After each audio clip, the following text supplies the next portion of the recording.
Hello, and thank you for downloading Witness from the BBC World Service. And today we're taking you back to the 1960s, when Frank Zappa was one of America's most inventive rock musicians. Needing a secretary, he employed a young Englishwoman who knew little about his lifestyle. She's been talking to Vincent Dowd about her memories from the time. I'm Pauline Butcher, and between the years 1967 to 1972, I worked for Frank Zappa in Hollywood.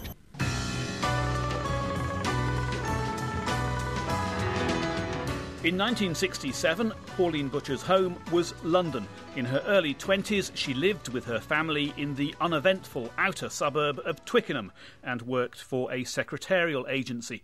Part of the job was to go to the big hotels and type up letters and contracts for visiting businessmen.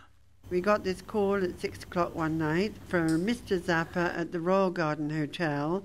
And I thought he sounded like another boring sugar merchant, not going to be, very interesting. So when he opened the door, looking like Charles I, I thought I'd gone to the wrong room, and he said, "Pauline Butcher, come on in." Pauline's quiet suburban life was about to change radically.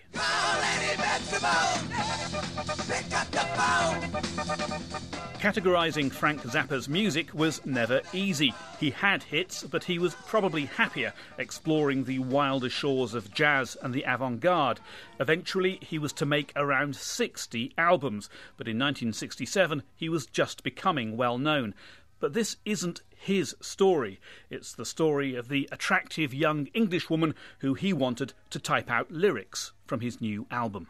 There were songs on it like Call Any Vegetable, Duke of Prunes, and the lyrics, when I couldn't understand them, I made them up. So when he read the transcript through, he chuckled and said, "Oh, wow, you should be writing your own lyrics if you can write like this." So that's how we got started.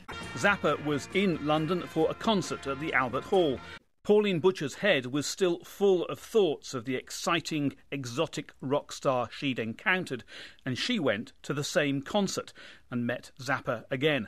Later, she made a bold decision to fly to New York and contact him there.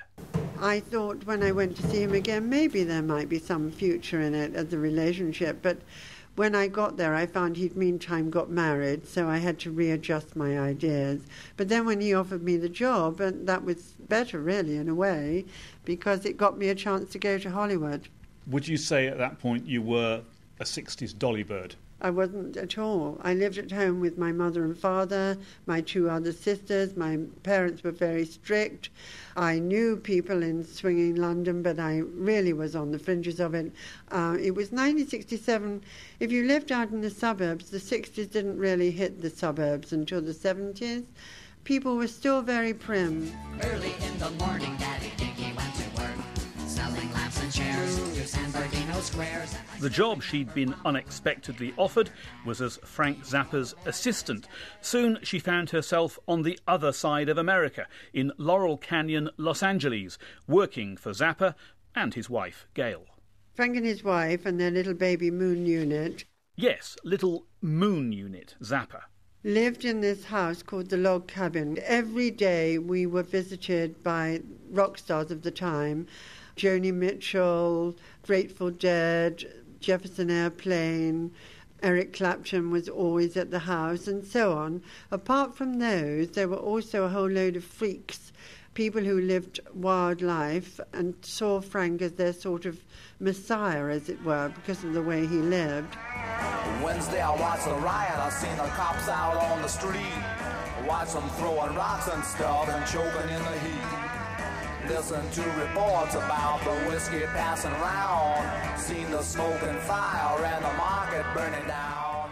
This was America in 1967 and 68. A social revolution was supposed to be underway against a background of political turmoil. Yet, as Pauline describes it, her role was not as some hedonistic rock chick, but more a West Coast Mary Poppins, with a boss whose character was far from what most people expected. Frank Zappa was so serious about his work. He did nothing else but get up in the morning, compose all day at the piano, and go to bed at night. in between times, chain smoking and drinking endless cups of coffee. And all this melee went on around him. He ignored it. I was as odd a person there as they all seemed to me, because I was this straight English girl. And when I wrote letters home to say that Frank Zappa didn't take drugs because my parents were very concerned, nobody believed it because of the way he looked.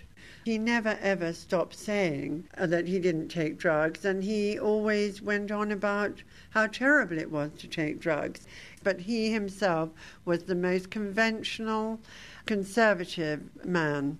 Pauline was given a new girl band to look after, the GTOs. Hey girl, built up red with a bow. Yellow wrapper, watchers that never show. The GTOs, which may have stood for Girls Together Outrageously, were basically groupies who Zappa had decided should release their own album. Pauline found they were big favourites with the more rollicking rock stars who pitched up Chez Zappa. Rod Stewart and Jeff Beck, I was pleased to see the back of. One night they came to the house blind drunk and had a food fight in the kitchen with two of the GTOs, and Frank walked through with his nose in the air and didn't say a word, and I had to stay behind and say to them rather priggishly, I hope you're going to clear all this up. But I did meet them again later, and they were charming gentlemen when they weren't drunk. 4 decades on, Pauline Butcher has published a memoir of her Zappa years. Looking back, does it strike her as odd that he employed the rather straight young Englishwoman for so long? I didn't know why he invited me over there to do this, and I didn't ever ask him personally, but I did ask his manager, Herb Cohen, and he said that Frank didn't want a groupie. He didn't want anyone who was into rock and roll, who was into the rock stars, and I certainly wasn't. I didn't know who any of them were. And I asked another friend who was living at the house, and she said that Frank was not surrounded by a lot of intelligent women, and I was, one of the more intelligent around at the time.